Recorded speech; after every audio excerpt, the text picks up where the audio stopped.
Hi every one, dementia beyond forgetting എന്ന എൻ്റെ ചാനലിലേക്ക് എല്ലാവർക്കും സ്വാഗതം. ഇന്നത്തെ എപ്പിസോഡിൽ ഞാൻ നിങ്ങളുമായി പങ്കുവയ്ക്കാൻ പോകുന്നത് ഡിമെൻഷ്യയുമായി ബന്ധപ്പെട്ട വളരെ ഇമ്പോർട്ടൻ്റ് ആയിട്ടുള്ള ഒരു ടോപ്പിക്കാണ്. അതായത് ഡിമെൻഷ്യ ഉള്ളവരുമായി നമ്മൾ എങ്ങനെയാണ് കമ്മ്യൂണിക്കേറ്റ് ചെയ്യേണ്ടത്, അവരുമായിട്ടുള്ള കമ്മ്യൂണിക്കേഷൻ എങ്ങനെയാണ് നമുക്ക് സാധ്യമാകുന്നത് എന്നതിനെ പറ്റിയാണ് ഞാൻ നിങ്ങളുമായി ഇന്നത്തെ വീഡിയോയിൽ പങ്കുവയ്ക്കുന്നത്.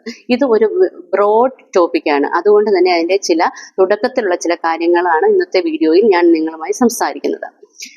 നമുക്കറിയാം, നമ്മുടെ ഡിമെൻഷ്യ ഉള്ളവരുടെ ഒരു സെക്കൻഡ് സ്റ്റേജ്, തേർഡ് സ്റ്റേജ് അല്ലെങ്കിൽ എൻഡ് സ്റ്റേജിലേക്കൊക്കെ പോകുമ്പോഴേക്കും അവരുടെ കമ്മ്യൂണിക്കേഷൻ സ്കില്ല് കുറഞ്ഞ് പൂർണ്ണമായി അവരിൽ നിന്നും അത് മാഞ്ഞു പോകുന്നതായിട്ട് കാണാം. അപ്പോൾ ആ ഒരു സന്ദർഭങ്ങളിലൊക്കെ, ആ ഒരു സ്റ്റേജിലൊക്കെ അവരോട് എങ്ങനെയാണ് കമ്മ്യൂണിക്കേറ്റ് ചെയ്യേണ്ടത്, ഇല്ലെങ്കിൽ ഒരു സെക്കൻഡ് സ്റ്റേജ് തൊട്ടേ ഒക്കെ തന്നെ അവരോട് എങ്ങനെയാണ് കമ്മ്യൂണിക്കേറ്റ് ചെയ്യേണ്ടത് എന്നതിനെ പറ്റിയൊക്കെയാണ് ഞാൻ ഇന്ന് നിങ്ങളുമായിട്ട് സംസാരിക്കുന്നത്. ആദ്യമേ തന്നെ നമ്മൾ ഈ കമ്മ്യൂണിക്കേഷൻ, ഒരു എഫക്റ്റീവായിട്ടുള്ള ഒരു കമ്മ്യൂണിക്കേഷൻ അവരുമായിട്ട് സാധ്യമാകാൻ വേണ്ടി എന്തൊക്കെ കാര്യങ്ങൾ നമ്മൾ അറിഞ്ഞിരിക്കണമെന്ന് നോക്കാം. ഒന്നാമതായിട്ട്, നമ്മൾ ഏത് വ്യക്തിയോടാണോ സംസാരിക്കുന്നത് ആ വ്യക്തിയെ പറ്റിയുള്ള എല്ലാ കാര്യങ്ങളും കെയർ ചെയ്യുന്നവർ അറിഞ്ഞിരിക്കണം. നമുക്കറിയാം, നമ്മൾ നമ്മുടെ പേരൻസിനെയോ അല്ലെങ്കിൽ ഫാമിലി മെമ്പേഴ്സിനെയോ ഒക്കെയാണ് കെയർ ചെയ്യുന്നതെങ്കിൽ ഒരു പക്ഷേ നമുക്ക് അവരുടെ ഫാമിലി ഹിസ്റ്ററിയും അവർക്ക് ഇൻട്രസ്റ്റ് ആയിട്ടുള്ള കാര്യങ്ങളും പിന്നെ അവർക്ക് ഇമ്പോർട്ടൻ്റ് ആയിട്ടുള്ള ഡേയ്സുകളും ആളുകളെ പറ്റിയൊക്കെ നമുക്ക് അറിയായിരിക്കും. പക്ഷെ വെളിയിൽ നിന്നൊരാളാണ് അവരെ കെയർ ചെയ്യാൻ വരുന്നതെങ്കിൽ ഇതൊന്നും ആ ആൾക്ക് അറിയണമെന്നില്ല. അപ്പോൾ അത് അവരുടെ അവരുമായിട്ടുള്ള ഒരു കമ്മ്യൂണിക്കേഷന് അതൊരു ബാരിയറായിട്ട് മാറും. അപ്പം അങ്ങനെ വരാതിരിക്കാനായിട്ട് നമ്മൾ ഇതെല്ലാം ഇൻക്ലൂഡ് ചെയ്തുകൊണ്ട് ഒരു ലൈഫ് സ്റ്റോറി ബുക്ക് ആ വ്യക്തിക്ക് വേണ്ടി നമ്മൾ ഉണ്ടാക്കി വെക്കുന്നത് നല്ലതായിരിക്കും. പിന്നെ നമ്മളിലുള്ള ഒരു ചിന്തയാണ്, ഇവർക്ക് കമ്മ്യൂണിക്കേഷൻ സ്കിൽസ് ഒന്നുമില്ല, അപ്പോൾ അതുകൊണ്ട് ഇവരോട് സംസാരിച്ചിട്ട് കാര്യമില്ല, അല്ലെങ്കിൽ അവർ അതൊക്കെ സംസാരിക്കാൻ ആഗ്രഹിക്കുന്നില്ല, അവർ ഒന്നും റെസ്പോണ്ട് ചെയ്യത്തില്ല, അപ്പം നമ്മളൊന്നും സംസാരിച്ചില്ലെങ്കിലും കുഴപ്പമില്ല. കമ്മ്യൂണിക്കേഷൻ ഇങ്ങനെയുള്ള വ്യക്തികളുമായിട്ട് അല്ലെങ്കിൽ ഡിമെൻഷ്യ ഉള്ളവരുമായിട്ടുള്ള ഒരു കമ്മ്യൂണിക്കേഷൻ പോസിബിൾ അല്ല എന്ന ഒരു തെറ്റായ ചിന്താഗതി നമുക്കുണ്ട്. അത് ഒരു തെറ്റായ ചിന്താഗതിയാണ്. അവരുമായിട്ടുള്ള ഒരു സക്സസ് കമ്മ്യൂണിക്കേഷൻ പോസിബിൾ ആണ്. അപ്പോൾ അതെങ്ങനെയാണെന്ന് നമുക്ക് ഇനിയുള്ള വീഡിയോകളിൽ കാണാം. പിന്നെ നമ്മൾ മനസ്സിലാക്കേണ്ടത്, അവരേത് റിയാലിറ്റിയിൽ നിന്നുകൊണ്ടാണോ സംസാരിക്കുന്നത് ആ റിയാലിറ്റിയോട് നമ്മൾ എങ്ങനെയാണ് റെസ്പോണ്ട് ചെയ്യുന്നത് എന്ന് നമ്മൾ പഠിച്ചിരിക്കണം. എന്നാൽ മാത്രമേ ഒരു ഹെൽത്തി ആയിട്ടുള്ള കമ്മ്യൂണിക്കേഷൻ അവരുമായിട്ട് പോസിബിൾ ആവുകയുള്ളൂ. ഉദാഹരണം പറഞ്ഞാൽ, ഒരു പക്ഷേ ആ രോഗാവസ്ഥയിലുള്ള ആൾ ഒരു ടീച്ചർ ആയിരുന്നായിരിക്കാം. അപ്പോൾ ആ വ്യക്തി പറയും, നാളെ എനിക്ക് സ്കൂളിൽ പോകണമെന്ന് പറഞ്ഞാൽ നമ്മൾ പറയും, ഇല്ല പോകാൻ പറ്റത്തില്ല, അമ്മയ്ക്കിപ്പോൾ എത്ര ഏജ് ആയെന്നറിയാമോ, അമ്മ സ്കൂളിലോട്ട് ചെന്നാൽ ആരെങ്കിലും എടുക്കുമോ എന്നൊക്കെ ചോദിക്കും. അപ്പം അങ്ങനെയുള്ളൊരു രീതിയല്ല. അവരുടെ റിയാലിറ്റി എന്ന് പറയുന്നത് അവരൊരു ടീച്ചർ ആയിരുന്നു, അപ്പോൾ നാളെ എനിക്ക് സ്കൂളിൽ ജോലിക്ക് പോകണം, അല്ലെങ്കിൽ അവരുടെ ചെറുതിലെ ഓർമ്മയാണെങ്കിൽ എനിക്ക് നാളെ സ്കൂളിൽ പോകണം എന്നൊക്കെ ആയിരിക്കും അവരുടെ റിയാലിറ്റി. അപ്പോൾ അവരുടെ ആ റിയാലിറ്റി നമ്മളോട് പറയുമ്പോഴും നമ്മൾ എങ്ങനെ ആയിരിക്കണം അവരോട് റെസ്പോണ്ട് ചെയ്യുന്നത് എന്ന് നമ്മൾ അറിഞ്ഞിരിക്കണം. അപ്പം ഇത്രയും കാര്യങ്ങളാണ് നമ്മൾ ഇമ്പോർട്ടൻ്റ് ആയിട്ട് അറിഞ്ഞിരിക്കേണ്ടത്. പിന്നെ അവരോടൊരു കമ്മ്യൂണിക്കേഷൻ തുടങ്ങുന്നതിന് മുമ്പ് നമ്മൾ കുറേ കാര്യങ്ങൾ ശ്രദ്ധിക്കേണ്ടതുണ്ട്.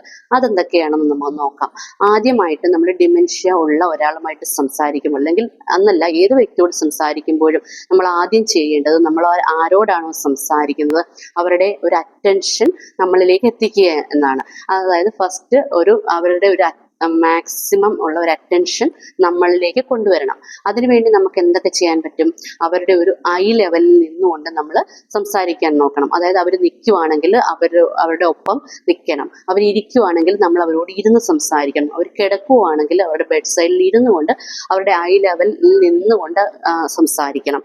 രണ്ടാമതായിട്ട് നമ്മൾ അവരോട് വളരെ സ്ലോ ആയിട്ട് സംസാരിക്കണം, ഒത്തിരി ഫാസ്റ്റായിട്ട് സംസാരിക്കരുത്. അവർക്ക് അത് അവരുടെ ബ്രെയിനിൽ പ്രോസസ്സ് ചെയ്യാനായിട്ട് അവർക്ക് പറ്റില്ല. അപ്പം നമ്മൾ അവർക്ക് മനസ്സിലാവുന്ന രീതിയിൽ വളരെ സ്ലോ ആയിട്ട് സംസാരിക്കണം. പിന്നെ നമ്മൾ അവരുടെ അറ്റൻഷൻ പിടിച്ചു പറ്റാൻ നമ്മൾ ചെയ്യേണ്ട, അറ്റൻഷൻ മാക്സിമൈസ് ചെയ്യാൻ നമ്മൾ ശ്രദ്ധിക്കേണ്ട മറ്റൊരു കാര്യമെന്ന് പറയുന്നത്, ആ വ്യക്തിയുടെ പേര് വിളിച്ചിട്ട് നമ്മൾ സംസാരിക്കണം. അപ്പോൾ ആ വ്യക്തിയുടെ പേര് കേൾക്കുമ്പോൾ ആ വ്യക്തിക്ക് നമ്മളിലേക്ക് കൂടുതൽ അറ്റൻഷൻ ഉണ്ടാവും. പിന്നെ നമ്മൾ ശ്രദ്ധിക്കേണ്ട കാര്യമെന്ന് പറയുന്നത്, നമ്മൾ അവരുടെ ഫേഷ്യൽ എക്സ്പ്രഷനും ബോഡി ലാംഗ്വേജും ഒക്കെ ശ്രദ്ധിക്കുകയും അതോടൊപ്പം തന്നെ നമ്മളും കൂടുതൽ ഒരു എക്സ്പ്രഷനോട് കൂടിയും ബോഡി ലാംഗ്വേജ് ഒക്കെ ഉപയോഗിച്ച് അവരോട് സംസാരിക്കണം.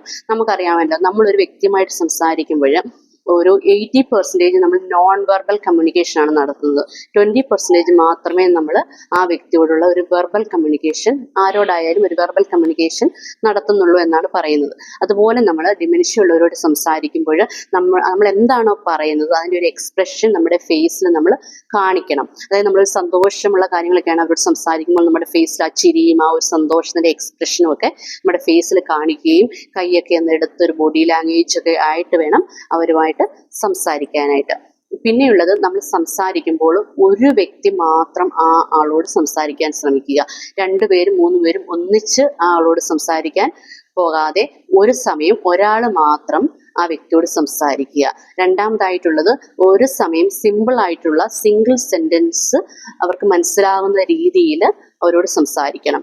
അതുപോലെ തന്നെ നമ്മൾ അവരുമായിട്ട് സംസാരിക്കുമ്പോൾ അവർക്കൊരു കാര്യം മനസ്സിലായില്ല എന്നുണ്ടെങ്കിൽ അതിനെ ഒന്ന് റിപ്പീറ്റ് ചെയ്യുകയോ, ഇല്ലെങ്കിൽ നമ്മൾ സംസാരിക്കുന്ന ഒരു വേർഡ് അവർക്ക് മനസ്സിലായില്ലെങ്കിൽ അതിനെ ഒന്ന് റീഫ്രേസ് ചെയ്തൊക്കെ അവരോട് സംസാരിക്കാൻ ശ്രമിക്കണം. ഇപ്പോൾ നമ്മൾ അമ്മയോട് പറയുക, അമ്മയെ ഞാൻ തുണി വാഷ് ചെയ്യാൻ പോവുക. അപ്പം അമ്മയ്ക്ക് വാഷ് ചെയ്യാൻ പോവുക എന്ന വേർഡ് മനസ്സിലായില്ലെങ്കിൽ അമ്മയെ ഞാൻ തുണി അലക്കാൻ പോവുക, അല്ലെങ്കിൽ തുണി തിരുമ്മാൻ പോവുക. അമ്മ ഏത് സ്ഥലത്താണോ അല്ലെങ്കിൽ അമ്മയുടെ അവിടുത്തെ ലാംഗ്വേജ് ഏതാണോ ആ രീതിയിലൊക്കെ ഒന്ന് റീഫ്രേസ് ചെയ്ത് നമ്മൾ അമ്മയോട് പറഞ്ഞാൽ അമ്മയ്ക്ക് കൂടുതൽ മനസ്സിലാവും. അതുപോലെ തന്നെ നമ്മൾ ഒരു ആളിനെ പറ്റിയോ അല്ലെങ്കിൽ ഒരു സംഭവത്തെ പറ്റിയൊക്കെ ഡിമെൻഷ്യ ഉള്ള ആളോട് സംസാരിക്കുമ്പോൾ നമ്മൾ അവൾ, അവൻ, അവിടെ, ഇവിടെ എന്നൊക്കെ സംസാരിക്കാതെ കറക്റ്റായിട്ട് സ്പെസിഫിക് ആയിട്ട് ഓരോ വ്യക്തികളുടെയും പേരും സ്ഥലത്തിൻ്റെ പേരും ഒക്കെ റിപ്പീറ്റായിട്ട് തന്നെ പറഞ്ഞുകൊണ്ട് അവരോട് സംസാരിക്കുന്നതായിരിക്കും നല്ലത്. ഉദാഹരണം പറഞ്ഞാൽ, അമ്മയുടെ മകൾ ഇന്ന് വൈകിട്ട് വരും എന്ന് നമുക്ക് അമ്മയോട് പറയണം. അപ്പോൾ നമ്മൾ ചെന്നിട്ട് അമ്മയെ അവൾ ഇന്ന് വൈകിട്ട് വരും എന്ന് പറഞ്ഞാൽ ഒരു പക്ഷേ അമ്മയ്ക്ക് മനസ്സിലാകില്ല. അമ്മയുടെ മകളുടെ പേര് ആനി എന്നാണെങ്കിൽ അമ്മേ ആനി ഇന്ന് വൈകിട്ട് അമ്മയെ കാണാൻ വരും എന്ന് പറയണം. അതോടൊപ്പം തന്നെ ആനിയുടെ ഒരു പിക്ചറും അമ്മയെ കാണിച്ച് സംസാരിക്കുകയാണെങ്കിൽ അമ്മയ്ക്ക് കൂടുതലായിട്ട് അതും മനസ്സിലാകും. പിന്നെ നമ്മൾ ഒരു കാര്യം വേണമോ എന്ന് ചോദിക്കുമ്പോൾ ഒരു 2ൽ കൂടുതൽ ഓപ്ഷൻസ് അവർക്ക് കൊടുക്കാതിരിക്കുക. ഒരു ഫുഡാണെങ്കിലും ഡ്രസ്സാണെങ്കിലും ഏതെങ്കിലും സാധനമൊക്കെ അവർക്ക് വേണമോ എന്ന് ചോദിക്കുമ്പോൾ ഇത് വേണോ അല്ലെങ്കിൽ ഇത് വേണോ എന്ന് മാത്രമേ ചോദിക്കാവുള്ളൂ. അവരോട് ഒരു 3-4 കാര്യങ്ങൾ ഒന്നിച്ച് വേണമോ എന്ന് കാണിച്ച് ചോദിക്കുകയോ അതിൻ്റെ പേരുകൾ പറഞ്ഞോ ചോദിക്കരുത്. പിന്നെയാണെങ്കിൽ അവരോട് ടെസ്റ്റ് ക്വസ്റ്റ്യൻസ് നമ്മൾ നടത്തരുത്. അതായത് നമുക്കറിയാം, പൊതുവേ നമ്മുടെ ഒക്കെ വീടുകളൊക്കെ സംഭവിക്കുന്നതാണ്, ഇങ്ങനെ വയ്യാതെ കിടക്കുന്ന ആളുകളടുത്ത് നമ്മൾ ചെന്നിട്ട് ചോദിക്കും, ഇതാരാ വന്നതെന്ന് പറയാമോ, അമ്മയ്ക്ക് ഇയാളുടെ പേര് പറയാമോ, ഇതാരാണെന്നും അമ്മയ്ക്ക് അറിയാമോ എന്നൊക്കെ നമ്മൾ സ്വാഭാവികമായിട്ട് നമ്മൾ ചോദിക്കും. അപ്പം അങ്ങനെയുള്ള ചോദ്യങ്ങളൊക്കെ നമ്മൾ കഴിവതും ഒഴിവാക്കണം. നമ്മൾ അങ്ങനെ അവരോട് ചോദിക്കുമ്പോൾ സംഭവിക്കുന്നത് എന്താണെന്ന് വെച്ചാൽ, അവരിങ്ങനെ ഇതാരാണെന്ന് പറയാമോ അല്ലെങ്കിൽ ഈ ആളുടെ പേരമ്മയ്ക്ക് പറയാമോ എന്നൊക്കെ ചോദിക്കുമ്പോൾ അവരിങ്ങനെ ചിന്തിക്കാൻ തുടങ്ങും, ഇതാരാണ്, ഇയാളുടെ പേരെന്താണ്. അവരിങ്ങനെ ചിന്തിക്കുമ്പോൾ അവർക്ക് കിട്ടില്ല. പേര് കിട്ടാതാവുമ്പോൾ അവർക്ക് ആകെ വിഷമമാവും. ആദ്യം അവർ സാഡായിട്ട്, പിന്നെ അവർക്ക് ദേഷ്യം വരും, പിന്നെ അവർ അജിറ്റേറ്റഡ് ആവും, പിന്നെ അവർ ഫ്രസ്ട്രേറ്റഡ് ആവും. അങ്ങനെ അവർ അങ്ങ് കൂടുതൽ റെസ്റ്റ്ലെസ് ആയി പോകും. അപ്പം അങ്ങനെയൊന്നും സംഭവിക്കാതിരിക്കാൻ വേണ്ടി അവരോടൊരിക്കലും ഒരു ടെസ്റ്റ് ക്വസ്റ്റ്യൻസ് ഒന്നും നമ്മൾ ചോദിക്കരുത്. അതൊക്കെ എപ്പോഴും അവോയ്ഡ് ചെയ്യണം. പിന്നെ നമ്മൾ എന്ത് കാര്യങ്ങളും ഒരു പിക്ചറിൻ്റെ സഹായത്തോടു കൂടി അവരോട് സംസാരിക്കാൻ ശ്രമിച്ചാൽ അവർക്ക് കൂടുതൽ മനസ്സിലാകും. ഇപ്പം നമ്മൾ പറയാം, ഇന്ന് ഞാൻ ഈ പള്ളിയിൽ പോയിട്ട് വൈകിട്ടേ വരികയുള്ളൂ എന്ന് പറഞ്ഞാൽ പള്ളിയുടെ പിക്ചറും ഒരു നൈറ്റ് ടൈം പിക്ചറും എടുത്തിട്ട് ഞാൻ ഇന്ന് ഈ പള്ളിയിൽ പോവുകയാണ്, നൈറ്റിലേ വരികയുള്ളൂ എന്നിങ്ങനെ കാണിച്ചാൽ അവർക്ക് കൂടുതൽ മനസ്സിലാവും. അപ്പം ഇങ്ങനെയുള്ള പൊതുവായ കുറച്ച് കാര്യങ്ങളും നമ്മൾ ശ്രദ്ധിക്കണം.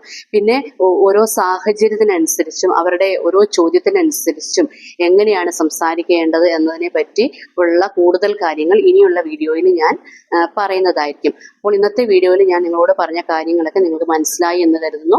എന്തെങ്കിലും സംശയങ്ങളുണ്ടെങ്കിൽ നിങ്ങൾ കമൻറ്റ് ബോക്സിൽ എഴുതി ചോദിക്കേണ്ടതാണ്. ഇല്ലെങ്കിൽ നിങ്ങൾക്ക് വ്യക്തിപരമായിട്ട് എൻ്റെ അമ്മ ഇങ്ങനെ ഒരു കാര്യം പറയുന്നു, ഇല്ലെങ്കിൽ ഇങ്ങനെ പറയുന്നു, അപ്പോൾ അതിനെനിക്ക് ഉത്തരമല്ല, അപ്പോൾ അമ്മ ദേഷ്യപ്പെടാറുണ്ട്, അപ്പോൾ ഞാൻ എങ്ങനെയാണ് പറയേണ്ടത്, അങ്ങനെയൊക്കെയുള്ള എന്തെങ്കിലും സംശയങ്ങളൊക്കെ നിങ്ങൾക്കുണ്ടെങ്കിൽ നിങ്ങൾ കമൻറ്റ് ബോക്സിൽ ചോദിക്കേണ്ടതാണ്. ഞാനതിന് എൻ്റെ അറിവിനനുസരിച്ച് നിങ്ങൾക്ക് മറുപടി തരുന്നതായിരിക്കും. അപ്പോൾ ഇനി ഒരു പുതിയ ഇൻഫർമേഷൻസുമായി നിങ്ങളെ കാണുന്നത് വരെ താങ്ക് യു, ബൈ.